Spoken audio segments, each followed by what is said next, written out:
মো বলো। কে কি করছো? এই তো শাক বাচ্ছি। এগুলো কি শাক? এগুলো কলমি শাক। কিভাবে খাবে বলো? কি করে রান্না, তুমি কি করে রান্না করবে? আমি বলছি শাক ভাজা করবো আর ডাল রান্নবো। খাবে না? খাওয়া যাবে, সমস্যা নাই। তো হ্যালো বন্ধুরা, আসসালামু আলাইকুম। আপনারা সবাই কেমন আছেন? আশা করি ভালো আছেন। তো আজকে যে মৌ কলমি শাক রান্না করবে আর হচ্ছে পাতলা করে মুসুরের ডাল রান্না করবে। আজকে দুপুরে আমাদের এইটাই। কার কার ছোট কলমি শাক মাছ পছন্দের? তরকারি করবো। ছোটো মাছে পুরপুরি করবে। আর কার কার কলমি শাক পছন্দ একটু কমেন্টে জানাবেন। তোমার কেমন লাগে মৌ? আমার তো অনেক ভালো লাগে। আমি সকালে অল্প একটু ভাত খেয়েছি, দুপুরে রান্না করে তারপরে খাবো। কেন তুমি এই কাজ করছো কেন? তুমি বেশি বেশি খাবে এখন। আমার শাক খেতে খুব ভালো লাগে তো তাই সকালে খাবার ভালো লাগে না।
তো এই তো বন্ধুরা, আমাদের শাক রান্না হচ্ছে।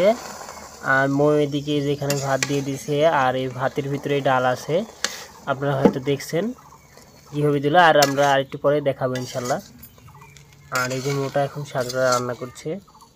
ডালটা সিদ্ধ তাড়াতাড়ি হবে তার জন্য দাও, কারণ অনেক রোদ তো, গরম তো। ওখানে যে অনেক রোদ, উপরে অনেক রোদ, সে কারণে সে এতক্ষণ থাকতে পারবে না, তাই ভাত আর ডাল একসাথে দিয়ে দিয়েছে। আর এই যে এদিকে শাকটা রান্না করছে।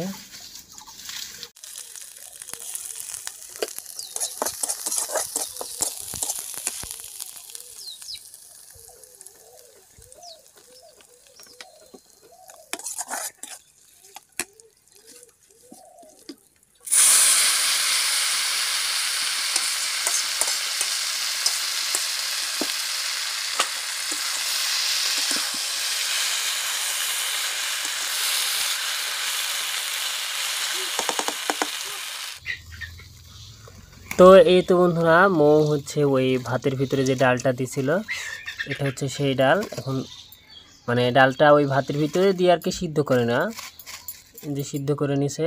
আর এই যে এদিকে আমাদের ভাতও হয়ে গেছে, এদিকে যে শাক না তুলে মৌ, এই যে আমাদের শাকটাও রান্না হয়ে গেছে, আর এই যে ভাতও হয়ে গেছে। এখন শুধু ডাল রান্না হবে। আর একটু জাল দিলেই ঠিক হয়ে যাবে।